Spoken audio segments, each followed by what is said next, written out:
सोमाटड़े toll नाके पर police पर firing की कोशिश नाकाम, 30 साथी गिरफ्तार। पिपरी चिचवड़ क्राइम ब्रांच ने गुरुवार तड़के सोमाटड़े टोल प्लाजा पर सापला रजा चोरी की कार में आए आरोपियों ने पुलिस को देखते पिस्तौल निकाली और फायर करने की कोशिश की। हवलदार भाऊ साहब राठौर ने फुर्ती दिखाई, आरोपी का हाथ पकड़ा और पिस्तौल छीन ली। हाथापाई में चली गोली कार की छत चीर कर निकल गई, कोई घायल नहीं हुआ है। गिरफ्तार आरोपी सनी सिंह दुधानी 24 वर्ष, जल सिंह दुधानी, मनीष बाबूलाल कुशवाहा जब्त। पिस्तौल, 8 जिंदा कारतूस, चोरी के जेवर, 8.87 लाख के हथियार। सनी पर 70 और जल सिंह पर 50 से ज्यादा अपराध दर्ज हैं। सनी माको का आरोपी भी है। हवलदार राठौर की बहादुरी से बड़ा हादसा टला है। पकडत असताना पोलिसांना गोळीबार करण्यात आला।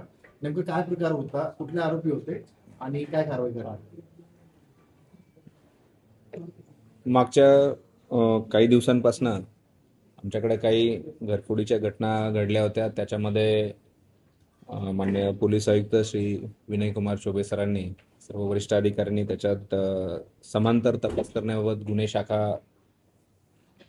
शाखेला आदेशित केलं होतं। त्याप्रमाणे आमच्या गुन्हे शाखेचे युनिट 2 PI अरविंद पवार साहेब, आमचे ACP विशाल हिरे, त्यांची संपूर्ण टीम याचा तपास करत होती। तर या तपासादरम्यान आम्हाला एक संशयित गाडी जी या गुन्ह्यामध्ये वापरलेली आहे त्याची माहिती मिळाली आणि तांत्रिक विश्लेषणाच्या आधारे या टीमने काल रात्री त्या आरोपींचा पकडण्यासाठी त्यांना ट्रॅप लावला आणि त्याच्यामध्ये आज पहाटे 5:30 ते 6 वाजेच्या दरम्यान हे सोमाटणे टोल नाका या जुन्या मुंबई हायवेवरती या टीमने तो ट्रॅप सक्सेसफुली करून त्याच्यामध्ये ह्या 3 आरोपी, ती गाडी आणि त्याच्यामध्ये काही चोरीचा मुद्देमाल हा सुद्धा ताब्यात घेतलेला आहे।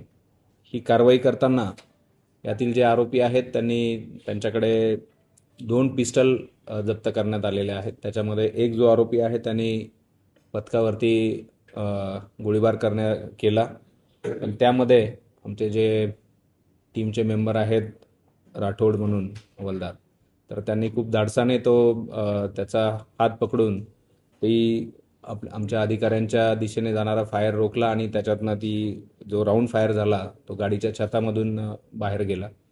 तर या संपूर्ण टीमने उत्कृष्ट कामगिरी करून हे 3ही आरोपी अटक केलेले आहेत।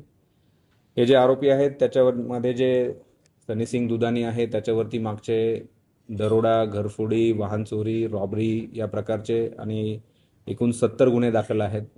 दुसरा जो आरोपी आहे जलसिंग दुधानी, त्याच्यावरती देखील 50 गुन्हे दाखल आहेत आणि हे सर्व जे आहेत ते मोक्यामधनं जेल रिलीज झालेले आहेत। तर अशा 3 आरोपींना पकडण्यामध्ये आमच्या गुन्हे शाखे युनिट 2ला मोठ्या प्रमाणात यश मिळालं आहे। या सर्व आरोपींविरुद्ध तळेगाव दाभाडे पोलीस स्टेशनला आम्ही अटेम्प्ट टू मर्डर आणि फायरआर्मचा वापर केला म्हणून 325 या अंतर्गत BNA गुन्हा दाखल केलेला आहे आणि यामध्ये आरोपींचा PCR घेऊन अशा प्रकारे आणखी त्यांनी किती ठिकाणी घरफोडी किंवा चोरी, रॉबरी अशा प्रकारे गुन्हे केलेत याचा तपास आमचं पथक या पुढील PCRच्या कालावधीमध्ये करणार। रहिए fight against criminal daily newspaper.